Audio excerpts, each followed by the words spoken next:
Sir এই যে বলে ফেললেন বেদাত বেদাত ছেয়ে গেছে, খুব ভালো হইতো কোন একজন আলেম দেখে যদি জিজ্ঞেস করতেন উম্মতে মুসলিমার বড় বড় আলেমগণ এই ব্যাপারে কি বলে গেছেন, আমাকে একটু শোনান।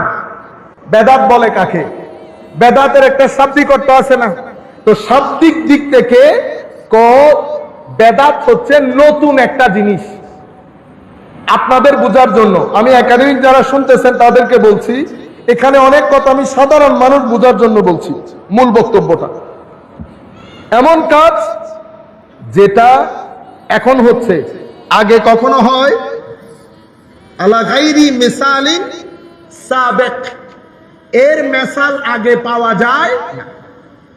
এই ক্ষেত্রে আল্লাহ রাব্বুল আলামিন নিজেকে বলেছেন বাদিউস সামাওয়াতি ওয়াল আরদ। তাহলে বাদিউস সামাওয়াতি ওয়াল আরদ, আল্লাহ এই বাদিউ বাদা, বেদাতের যেটা মূল শব্দ বাদিউর একই মূল শব্দ। তাহলে বেদাত বলতেই কন্ডেমড না, যদি অ্যাপ্লিকেশন গলত হয় তখন কন্ডেম। বাদিউস সামাওয়াতি ওয়াল আরদ মানে আল্লাহ রাব্বুল আলামিন যিনি আসমান জমিনকে পূর্বের কোন মেসাল বাদে, কোন এক্সাম্পল বাদে, কোন প্যাটার্ন বাদে যিনি না থেকে হা করেছেন তাকে বলা হয় বাদি। আর উর্দুর মধ্যে বলা হলে, আমি তো আর অত উর্দু জানি না, গ্রামাটিক্যাল ভুল হবে, বেদাত করনে ওয়ালা। বিদাত করনে ওয়ালা বেদাত করেছেন, মানি সৃষ্টি করেছেন কিসে? আসমান এবং জমিনকে কোন পূর্বের কোন মেসাল বাদে। এটার উপর ভিত্তি করে কোরআনে পাকের আরো একটা আয়াতে বলা হচ্ছে কুল মা কুনতু বিদআম মিনার রুসুল। বিদআম, আপনারা শব্দের মধ্যে মিল খুঁজে পাচ্ছেন না? বিদআম, আমি নতুন কোন রসুল না। তাইলে বেদাতের মূল শব্দের মধ্যে একটা নতুনত্ব আছে, যাহা আগে হয় নাই। এখন বেদাতের পারিভাষিক অর্থ কি? পারিভাষিক অর্থ হচ্ছে ইমাম ইবনু রজব হাম্বলি ওনার কিতাব জামিউল উলুম ওয়াল হিকাম, এই কিতাবের মধ্যে বলছেন আল মুরাদু বিল বিদআহ, বেদাতের উদ্দেশ্য হচ্ছে এমন কাজ যেটার উপরে শরীয়তের মধ্যে কোনো দলিল নাই। শরীয়তের মধ্যে কোনো দলিল নাই। সেই দলিল ডাইরেক্টলিও হতে পারে, সেই দলিল ইনডাইরেক্টলিও হতে পারে, প্রত্যক্ষভাবে হতে পারে, পরোক্ষভাবে হতে পারে। যদি শরীয়তের মধ্যে প্রত্যক্ষ পরোক্ষ কোনো দলিল না থাকে, এই কাজ যদি হয় তখন এটাকে কি বলে? বেদাত বলে। আর যদি ওয়া আম্মা মা কানা লাহু আসলুম মিনাশ শারঈ ইয়াদুল্লু আলাইহি ফালাইসা বিবিদআতিন শারআন, যদি শরীয়তের মধ্যে কোরআন হাদিসের মধ্যে এটার প্রত্যক্ষ পরোক্ষ দলিল থাকে তো এইটা শারঈ বেদাত, যেই বেদাতকে আমার নবী পথভ্রষ্টতা বলেছেন, এই বেদাত হবে না। তাইলে সব বেদাত কি না? পরিত্যাজ্য না। আগে দেখতে হবে এটার কোন ডাইরেক্ট ইনডাইরেক্ট দলিল শরীয়তের মধ্যে আছে কিনা, অথবা এই দলিল শরীয়তের সাথে সাংঘর্ষিক হয়েছে কিনা। তাইলে আপনারা মোটামুটি এই শাব্দিক এবং পারিভাষিক। এখন হযরতে ইবনে হাজার আসকালানী রাদিয়াল্লাহু তাআলা আনহু, স্যার এই যে বলে ফেললেন বেদাত বেদাত ছেয়ে গেছে, খুব ভালো হইতো কোন একজন আলেম দেখে যদি জিজ্ঞেস করতেন উম্মতে মুসলিমার বড় বড় আলেমগণ এই ব্যাপারে কি বলে গেছেন, আমাকে একটু শোনান। ইবনে হাজার আসকালানী ফাতহুল বারির মধ্যে উনি উল্লেখ করছেন ওয়া তাহকিক, তো এই ব্যাপারে যদি মূল কথা বলতে হয়, মোদ্দা কথা, তো বলবো আন্নাহা ইন কানাত মিম্মা তানদারিজু তাহতা মুস্তাহসানিন ফি শারঈ ফাহিয়া হাসানা। যদি আমাদেরকে দেখতে হবে যে এই যে নতুন কাজ, এটার নেচার প্রকৃতি কি, যদি এটা মুস্তাহসান হয়, ভালো হয়, তাইলে এটাকে তো আপনি কি বলতে পারবেন না, পরিত্যাজ্য বলতে পারবেন না। আর যদি এটা কবি হয়, খারাপ জিনিস, যেটার কোনো আসল দলিল শরীয়তের মধ্যে নাই, পরিত্যাজ্য। কিন্তু সবকিছুকে ডালাও ভাবে পরিত্যাজ্য বলতে পারবেন। মিলাদুন নবী যেহেতু নতুন, পরিত্যাজ্য। ইসালে সওয়াব নতুন, পরিত্যাজ্য, এটা বলতে পারবেন না। আগে দলিলের চুল ছাড়া বিশ্লেষণ করতে হবে। দলিল যদি আমাকে বলে পরিত্যাজ্য, পরিত্যাজ্য। দলিল যদি আমাকে বলে না পরিত্যাজ্য হবে না, তাইলে পরিত্যাজ্য হবে না। আচ্ছা, একটু পরে মজা পাবেন। হযরত আয়েশা সিদ্দিকা রাদিয়াল্লাহু তাআলা, আমাদের ভাইয়েরা অসংখ্য ভাই এই হাদিসটা পড়ে, তো কেন আমার নবী হাদিস, আমার স্যারও এই কথা পড়বেন, এটাই পড়বেন স্যার।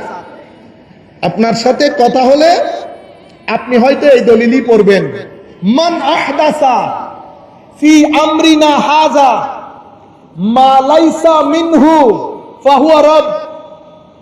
মান আহদাসা, যেই ব্যক্তি শুরু করলো, আবিষ্কার করলো, ফি আমরিনা হাযা, আমার এই দ্বীনের মধ্যে, আমার এই দ্বীনের মধ্যে,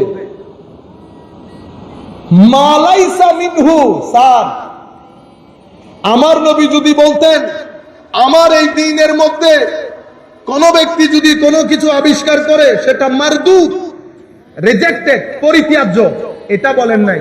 হাদিসের মধ্যে অংশ দুইটা, একটা হচ্ছে আবিষ্কার করেছে, মা লাইসা মিনহু, যেটার কোনো দলিল শরীয়তে নাই। আমার নবী কথা বলেছেন দুইটা, আমার ভাইয়েরা কথা বলে একটা।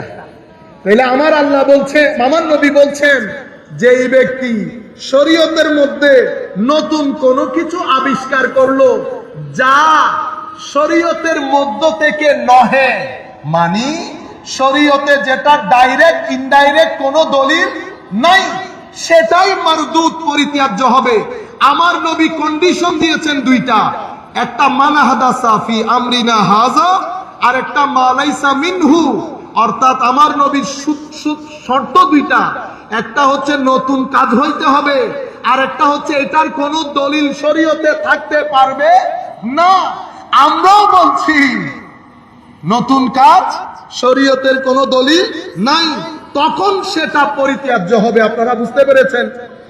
এবং একই রিওয়ায়াতের মধ্যে হযরতে আয়েশা সিদ্দিকার আরেকটা রিওয়ায়াত, মান আহদাসা ফি আমরিনা হাযা মা লাইসা ফিহি ফাহুয়া রাদ। শর্ত দুইটা, আপনারা বুঝতে পেরেছেন তো? নতুন আবিষ্কার এবং শরীয়তের কোনো দলিল নাই। আমার নবী যদি বলতেন নতুন আবিষ্কার হলেই বেদাত, বাস হয়ে যাইতো, আর কোন ধরনের কথার প্রয়োজন ছিল না। আমি একটা একটা করে দিয়ে যাই, আপনারা যেন ক্লিপ বানাইতে সুযোগ সহজ হয়। এখন আমার নবী সাল্লাল্লাহু আলাইহি ওয়াসাল্লাম, তাইলে নতুন কাজ পরিত্যাজ্য কখন হবে? ভেরি সিম্পল, কাজ নতুন। ঈদে মিলাদুন নবী আপনি যদি বলেন সাহাবায়ে কেরাম করেন নাই, আমরা করছি, আমরা পরে আসব, তাইলে আমি চেক কিভাবে করব? প্রথমে শরীয়তে এটার কোনো দলিল থাকতে পারবে না। উলামায়ে কেরাম যখন ওয়াজ করেন, আগে কোরআনের আয়াত বলেন না, কোরআনের আয়াত পড়েন, তাইলে দলিল না থাকলে আয়াত পাইলে কোথায়? সেই দলিল ডাইরেক্ট হতে পারে, সেই দলিল ইনডাইরেক্ট হতে পারে। তাইলে বেদাত পরিত্যাজ্য হবে যদি সেটার উপরে কোনো ডাইরেক্ট বা ইনডাইরেক্ট দলিল না থাকে। আমি 3 সেন্টেন্সে বলবো, আপনারা দয়া করে মুখস্থ করে ফেলবেন। বেদাত পথভ্রষ্টতা হবে যদি সেটার উপরে শরীয়তের ডাইরেক্ট, ইনডাইরেক্ট, প্রত্যক্ষ, পরোক্ষ কোনো দলিল না থাকে। 2, যদি সেটা শরীয়তের কোনো উসুল, কোন মূলনীতির সাথে সাংঘর্ষিক হয়। 2, 3 নাম্বার, কেউ যদি এই বেদাতকে ফরজ হিসেবে পালন করে, যারা পালন করে না তাদেরকে কাফের মনে করে, তাহলে সেই বেদাত পরিত্যাজ্য। কয়টা বলেছি? 3টা। একদম সহজ না, মুখস্থ করে ফেলেন। যেটা কোনো প্রত্যক্ষ পরোক্ষ দলিল কোরআন সুন্নাহর মধ্যে নাই, যেটা শরীয়তের মূলনীতির সাথে কন্ট্রাডিক্টরি, সাংঘর্ষিক। 3, যেটা মানুষ ফরজ মনে করে পালন করে, যারা পালন করে না তাদেরকে কাফের মনে করে, সেটা হলে সেই বেদাত কি হবে? পরিত্যাজ্য হবে। সম্মানিত উপস্থিতি, এখন আসেন স্যার,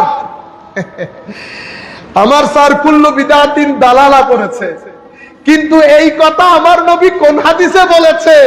আজকের দিন পর্যন্ত আমি কোন হুজুরকে এই পুরা হাদিস পড়তে শুনি? আপনারা শুনেছেন? স্যার, আজকে দয়া করে আমাদের এই বক্তব্য দেওয়া গেলে আপনার প্রতি অনুরোধ থাকবে, আপনি পুরা হাদিসটা গুগল থেকে বের করে যদি পড়েন, দুধ কা দুধ পানি কা পানি হয়ে যাবে, কাউকে আর জিজ্ঞেস করতে হবে না। আসেন আমরা পুরা হাদিস পড়ি। এই হাদিস আবু দাউদ শরীফে এসেছে, তিরমিজি শরীফে এসেছে, ইবনু মাজাহ শরীফে এসেছে। কি বলেছে? হযরতে ইরবাজ বিন সারিয়া রাদিয়াল্লাহু তাআলা আনহু, সাল্লা বিনা রাসূলুল্লাহ সাল্লাল্লাহু আলাইহি ওয়াসাল্লাম যাতা ইয়াউমিন, আমার নবী আমাদের সাথে একদিন নামাজ আদায় করলেন। সুম্মা আকবালা আলাইনা, নামাজ আদায় করে আমাদের দিকে মুখ করে বসলেন। ফাওয়াজানা মাউইজা বালিগা, এমন ওয়াজ করলেন আমার নবী, জারিফাত মিনহাল উয়ুন, সাহাবায়ে কেরামের চোখ টল টল করে পানি পড়ছে, সিনা ভেঙে যাচ্ছে। আমাদের মধ্যে প্রত্যেক ব্যক্তি বুঝতে পারলো হয়তো আমার নবী দুনিয়া থেকে চলে যাবেন। সাহাবায়ে কেরামের সিনা ভেঙে গেছে, সাহাবায়ে কেরাম বেদনায় বিচ্ছেদে প্রত্যেকের চোখ পানি, অজর ধারায় চোখ দিয়ে পানি পড়ছে। সাহাবায়ে কেরাম বলছেন, মনে হচ্ছিল এটা আমার নবীর জিন্দেগিতে শেষ ওয়াজ হচ্ছে।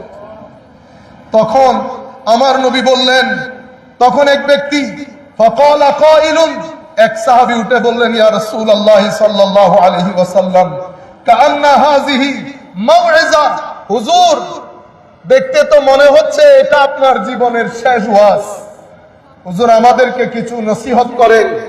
এটা বলার পরে ফকাল, আমার নবী বলছেন, উসিকুম বিতাকওয়াল্লাহ ওয়াস-সাম ওয়াত-তাআ, হে আমার সাহাবায়ে কেরাম, যেখানে থাকো, যে অবস্থায় থাকো, তোমাদেরকে আমি তাকওয়ার নসিহত করছি। সব সময় তাকওয়া পরহেজগারি নিয়ে চলবে, অর্থাৎ যাহা আল্লাহ আল্লাহ রাসূল নিষেধ করেছেন তা থেকে বেঁচে থাকবে, যাহা করতে বলেছেন করবে। এবং আপনি দেখেন, আপনি এই হাদিসের মাধ্যমে আমার নবীর ইশারা আপনি ইজিলি বুঝে যাবেন কোন কনটেক্সটের ভিত্তিতে আমার নবী এই হাদিস বলেছেন। আমার নবী বলেছে ওয়াস-সাম ওয়াত-তাআ, ওয়া ইন আবদান হাবশিয়া, যদি কোন হাবশী গোলামও তোমাদের খলিফা নিযুক্ত হয়, তোমাদের শাসক নিযুক্ত হয়, খবরদার বিদ্রোহ করবা না, সব সময় আনুগত্য বজায় রাখবা। আপনি দেখতেছেন আমার নবী হাদিসটাকে কোন দিকে নিয়ে যাচ্ছেন।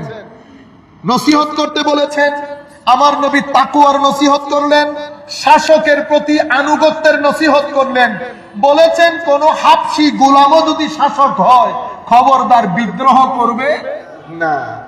এরপরে আমা ফাইন্নাহু মাইয়াইশ মিনকুম বাদি ফাসায়ারা ইখতিলাফান কাসীরা, কারণ তোমাদের মধ্যে, কি বলছেন, তোমাদের মধ্যে যারা আমার পরে বেঁচে থাকবে, কাদেরকে বলছেন?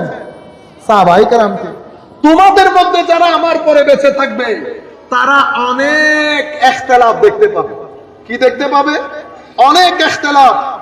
ফাআলাইকুম বিসুন্নতি, ওই ইখতিলাফ মত পার্থক্যপূর্ণ পরিস্থিতিতে তোমরা আমার পদ্ধতি, আমার সুন্নাহ এবং আমার খুলাফায়ে রাশেদার পদ্ধতি, সুন্নাহকে আঁকড়ে ধরবে। খবরদার, ওয়া সুন্নাতিল খুলাফাইল মাহদিয়িন আর রাশিদিন তামাসসাকু বিহা, এবং অর্থাৎ শক্ত করে ধরবে, এখান থেকে বিচ্যুত হবে না। খবরদার, ওয়া ইয়াকুম ওয়া মুহদাসাত আল উমুর, আমি নতুন নতুন সৃষ্ট ঘটনা থেকে বেঁচে থাকতে তোমাদেরকে তাগাদা দিচ্ছি। নতুন নতুন সৃষ্ট ঘটনা থেকে বেঁচে থাকতে তোমাদেরকে তাগাদা দিচ্ছি। ফাইন্না কুল্লা মুহদাসাতিন বিদআ, মনে রাখবা প্রত্যেক নতুন ঘটনা বেদাত হবে। ওয়া কুল্লু বিদআতিন দালালা, এবং সমস্ত বেদাত পথভ্রষ্টতার দিকে নিয়ে যাবে। আপনারা বলেন তো আমার নবী এখানে কি বোঝাতে চেয়েছে? শাসকের কথা এসেছে, বলেছে তোমরা আমার পরে থাকলে অনেক ইখতিলাফ হবে, অনেক ইখতিলাফ হবে। ওই ইখতিলাফপূর্ণ পরিস্থিতিতে শাসকের প্রতি আনুগত্য বজায় রাখবে, আমার সুন্নাহ, আমার নিয়ম, আমার খুলাফায়ে রাশেদার নিয়ম সুন্নাহ আঁকড়ে ধরবে। নতুন নতুন পরিস্থিতি দেখলে খুলাফায়ে রাশেদা যে রাস্তা দিয়ে হেঁটেছে সেই রাস্তা দিয়ে হাঁটবে। মনে রাখবে, খুলাফায়ে রাশেদা আমার সুন্নতের বাইরে নতুন যত রাস্তা হবে বেদাত হবে, প্রত্যেক বেদাত পথভ্রষ্টতার দিকে নিয়ে যাবে। এটা কি আমার নবী মিলাদুন নবীর কথা বলছে? এটা হাদিস পড়লে এবং আমার নবীর পরবর্তীতে পরিস্থিতিগুলা পড়লে একটা পাগলও বুঝতে পারবে হাদিসের মধ্যে আমার নবী ইশারা কি দিয়েছেন। আমার নবীর পরে সাহাবায়ে কেরাম, ওই সময়কাল, পরবর্তী সময়কাল, উসমান গনির সময়কাল, হযরত আলীর সময়কাল, আমি আপনাদেরকে একটা একটা করে দুই একটা বললে আপনারা বুঝতে পারবেন। আমার নবী দুনিয়া থেকে গিয়েছেন, আবু বকর সিদ্দিক তশরিফ আনলেন। আবু বকর সিদ্দিকের সময় এই মুসলমানদের মধ্যে কয়জন নবী দাবি করেছে? আপনারা একজনকে চিনেন, আরো অনেকজনকে চিনেন না। আসওয়াদ আনসা নবী দাবি করেছে, আমার নবী বলেছেন না। মুসাইলামাতুল কাজ্জাব নবী দাবি করেছে। তুলাইহাল আসাদি নবী দাবি করেছে। হযরতে আবু বকর সিদ্দিকের সময়কালে বাহরাইনের অঞ্চলে অসংখ্য মুসলমান দিন ছেড়ে মুরতাদ হয়ে গেছে, কেউ যাকাত দিতে অস্বীকার করছে। হযরতে উসমান গনির সময়কালে হযরতে ফারুক আজম শাহাদাত বরণ করেছে। কার হাতে? কার হাতে? কাফেরের হাতে। আমি জমিতুল ফালাই বলি নাই, এই বেদাত পন্থীদের হাতে, অতিরিক্ত বেদাত বলার লোকের হাতে। হযরতে আলী কাররামাল্লাহু ওয়াজহাল করিম শাহাদাত বরণ করেছে। কার হাতে? অতিরিক্ত বেদাত বলনেওয়ালার হাতে। হযরতে উসমান গনি শাহাদাত বরণ করেছে। কার হাতে? অতিরিক্ত বেদাত বলনেওয়ালার হাতে। ইমামে হাসান শাহাদাত বরণ করেছে। কার হাতে? অতিরিক্ত বেদাত বলনেওয়ালার হাতে। ইমামে হুসাইনেরটা আপনাদের সামনে। অতঃপর অসংখ্য আলে রাসূল জীবন দিয়েছেন এই অতিরিক্ত বিদআত বলনেওয়ালাদের হাতে। এভাবে আমার নবী সাল্লাল্লাহু আলাইহি ওয়াসাল্লাম, যেটার কারণে হযরতে আবু বকর সিদ্দিক রাদিয়াল্লাহু তাআলা আনহু বলেছেন, যা তোমরা আমার নবীর জামানায় দিতে এমন একটা রশি দিতেও যদি অস্বীকার করো, আমি তোমাদের বিরুদ্ধে যুদ্ধ করব। তোমরা যদি নামাজ, সালাত এবং যাকাতের মধ্যে ফারাক তৈরি করো, তোমাদের বিরুদ্ধে যুদ্ধ করব। এই আন্দাজে ফিতনার বাজার যখন আসমানে, তখন আমার নবীর জামানায় প্রথম বিদআত তৈরি হচ্ছে। আপনারা জানেন প্রথম বিদআত কি? প্রথম বেদাত হচ্ছে শানে রাসূলের রিসালাতে বেয়াদবি করা। মুসলমানদের মধ্যে প্রথম বেদাত করেছে যুলখুয়াইসারা আত-তামিমি। যুলখুয়াইসারা আত-তামিমি যেই ব্যক্তি আমার নবীকে বলেছেন যে আপনি যে স্বর্ণ বন্টন করেছেন, আপনার বন্টন প্রক্রিয়াটা ঠিক হয় নাই, এটা ঠিক হয় নাই, স্বজন প্রীতি করেছেন। আমার নবী বলেছেন, বেকুব বলে কি, আমি যদি আদালত প্রতিষ্ঠা না করি, আমি স্বজন প্রীতি করলে জামানার মধ্যে ন্যায় বিচারের কথা কে বলবে? সে পিঠ দিয়ে আমার নবীর দরবার থেকে চলে গেছে রাগ করে। ফারুক আজম বলেছে, ইয়া রাসূলুল্লাহ, আমাকে অনুমতি দেন, আমি এই ব্যক্তিকে হত্যা করি। সেই ব্যক্তিকে দেখিয়ে আমার নবী বলেছেন, ফারুক হত্যাযোগ্য না, তুমি এখন হত্যা করলে মুনাফিকরা বলবে মুহাম্মদ সাল্লাল্লাহু আলাইহি ওয়াসাল্লাম নিজের লোকজনকে হত্যা করা শুরু করেছে। সেই ব্যক্তি পিঠ দিয়ে চলে যাচ্ছে। আমার নবী বলেছেন, এই ব্যক্তির উদর থেকে কিছু মানুষ আসবে, তাদের আশা বন্ধ হবে না, কিয়ামত পর্যন্ত আসবে। স্যারের প্রতি বিনয়ের সাথে অনুরোধ, আমার নবীর স্পষ্ট হাদিস, এই ব্যক্তির উদর থেকে কিছু মানুষ আসবে, কিয়ামত পর্যন্ত আসবে, তাদের আখেরি দল দাজ্জালের সাথে গিয়ে মিশবে। তারা আমার উম্মতকে হত্যা করবে, কাফেরকে ছেড়ে দিবে। মুখের কথা মিষ্টি হবে, অন্তর নেকড়ে বাঘের মতো হবে। নামাজ, তাসবিহ, তাহলিল, রোজা, যাকাত, মুসলমান সাহাবায়ে কেরামকে বলতেছেন তোমাদের চেয়েও বেশি হবে, তোমাদের চেয়েও বেশি হবে। কোরআনের তিলাওয়াত এমন ভাবে করবে মনে হবে কোরআন তাদের জন্য, তারা কোরআনের জন্য, অথচ কোরআন তাদের বিপক্ষে সাক্ষী দেবে। তারা কোরআন এমন ভাবে করবে জবান ভিজা থাকবে, এত সত্ত্বেও দিন থেকে বের হয়ে কতটুকুন যাবে? তো যেভাবে তীর ধনুক থেকে ছেড়ে দিলে যেভাবে তীর ফেরত আসে না, অনেক দূরে চলে যায়, সেভাবে দিন থেকে তারা খারিজ হয়ে যাবে। আপনারা বুঝতে পেরেছেন? সেই খারেজিয়ত, এই ফিতনা, আমার নবী কোন বেদাতের কথা বলেছেন আর আপনি কোন বেদাতে নিয়ে এসেছেন? আমার নবী খারিজিদেরকে বুঝাচ্ছেন খবরদার, শাসক যেই হোক না কেন বিদ্রোহ করিও না। হযরতে নবী পাকের জামানায় বিয়াদবির মাধ্যমে নিজেদের আইডিওলজিক্যাল উত্থান করে। হযরত ফারুক আজমের জামানায় চুপ থাকে, যেহেতু লাঠি বড় ছিল, লাঠি বড় ছিল। ওসমানে গনির জামানায় আস্তে আস্তে দল পাকাইতে শুরু করে। আমরা করি না আমার ভাইয়েরা?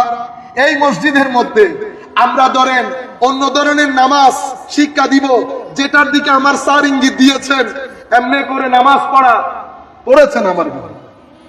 কিন্তু ভাই আপনি কিন্তু আমার নবী পড়েছেন ওই হিসাবে না, আপনি একটা আইডিওলজিকে প্রতিষ্ঠা করতে চাইতেছেন। আপনাকে রিক্রুট করা হয়েছে। আমি সমালোচনা করছি না, ফ্যাক্টটা তুলে ধরতেছি।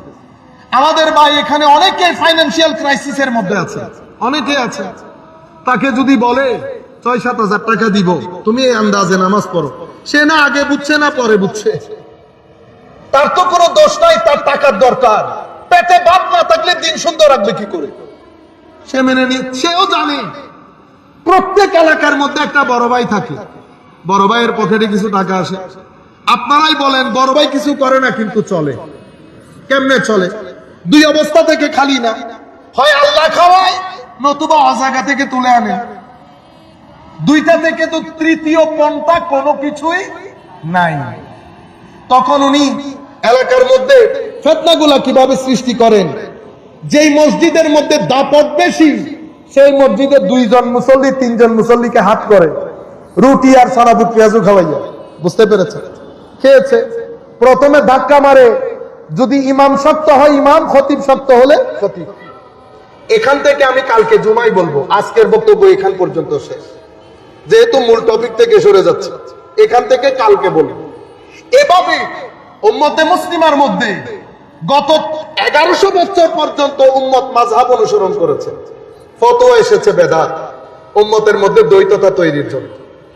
1100 বছর পর্যন্ত উম্মতের সমস্ত উলামা কোন না কোন একজন তরিকতের ইমামের সাথে যুক্ত। সেটা ইমামে আজম হলেও যুক্ত, সেটা ইমামে আজম হলেও যুক্ত। সেই যুগ থেকে এই যুগ পৃথিবীর হেন কোনো আলেম নাই যার কোনো তরিকতের ইমাম নাই, যার কোনো তরিকতের শিক্ষক নাই।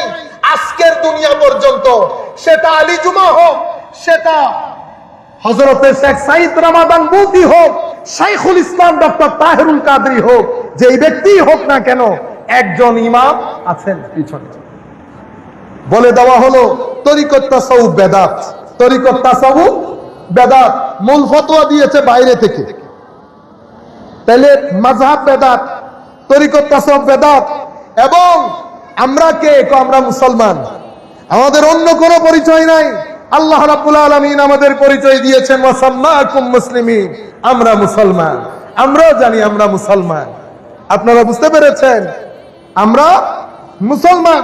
এখন আমাদের তানভীর আজারি সাহেব যদি বলে এয়ারপোর্টের মধ্যে যে আপনি কোন জায়গার, বাংলাদেশ এয়ারপোর্টে, ঢাকা এয়ারপোর্টে, সে যদি বলে আমি কোন, আমি বাংলাদেশের, বাংলাদেশ, আমরা বাংলাদেশে আছি তো এখন, আপনি কোন জায়গার? তো আমি কোন জায়গা মানি না, এদেশ বাংলাদেশ, এখানে কোনো চিটাং থাকবে না, ঢাকা থাকবে না, সিলেট থাকবে না, শুধু বাংলাদেশ।